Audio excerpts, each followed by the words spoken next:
আপনার জীবনে আজকে আপনি যা ভাবেন, সিদ্ধান্ত নেন এবং রিয়্যাক্ট করেন, সেটা কি শুধুমাত্র আপনার বয়স বাড়ার ফল? না, এর মূলে থাকে আপনারই সাথে ঘটে যাওয়া শৈশবে বেশ কিছু মুহূর্ত যা আপনার বর্তমানকে তৈরি করছে। ক্রিস্টোফার নোলান ইন্টারস্টেলার, ওপেনহাইমার এবং ইনসেপশনের মতো মুভি বানানো সেই কিংবদন্তি, যিনি জীবনে কোনোদিন কোনো ফিল্ম স্কুলে যাননি। তবুও তিনি জীবনে এমন সব মুভি বানিয়েছেন যেগুলো শুধুমাত্র চোখে দেখার পাশাপাশি ব্রেন দিয়েও বুঝতে হয়। 28 বছর বয়সে মাত্র $9 মিলিয়ন মুভি বানিয়েছিলেন যার নাম মোমেন্টো।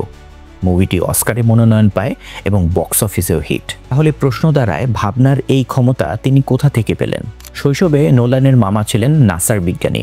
তিনি তাকে দেখাতেন মহাকাশ, গ্রহ এবং গ্যালাক্সির ছবি। ছোট্ট নোলান সেসব দেখে তার কল্পনায় হারিয়ে যেতেন। ছোটবেলার সেই কল্পনা, প্রশ্ন এবং কৌতূহল তার ব্রেইনে ফরম্যাটিভ এক্সপিরিয়েন্স হিসেবে গেঁথে গিয়েছিল। ছোটবেলার এই শক্ত ভিত্তি থেকেই তিনি তার ক্রিয়েটিভিটির জাদুতে একটা বেস্ট আউটপুট দিতে পারেন। এবার একটু নিজের দিকে তাকান, চিন্তা করে বলুন তো, আপনার সাথেও কি এমন কিছু হয়েছে? ছোটবেলায় হয়তো অনেক আপনি শুনেছেন যে তুমি পারবে না, এবং তাই আজকে পর্যন্ত আপনি নিজেকে সবার সামনে প্রমাণ করার পিছনেই ছুটছেন। আপনার অবচেতন মস্তিষ্কে সেই ঘটনাগুলো এবং আপনার সেই অভিজ্ঞতাগুলো আপনার ব্রেনে এনকোড হয়ে থাকে। কিন্তু ভালো দিক হলো, আপনি যদি আপনার রুট সম্পর্কে অ্যাওয়্যার থাকেন, তার মানে হলো আপনি যদি এখন নিজেকে পরিবর্তন করতে চান, সেটার চাবি আপনার নিজের হাতেই আছে।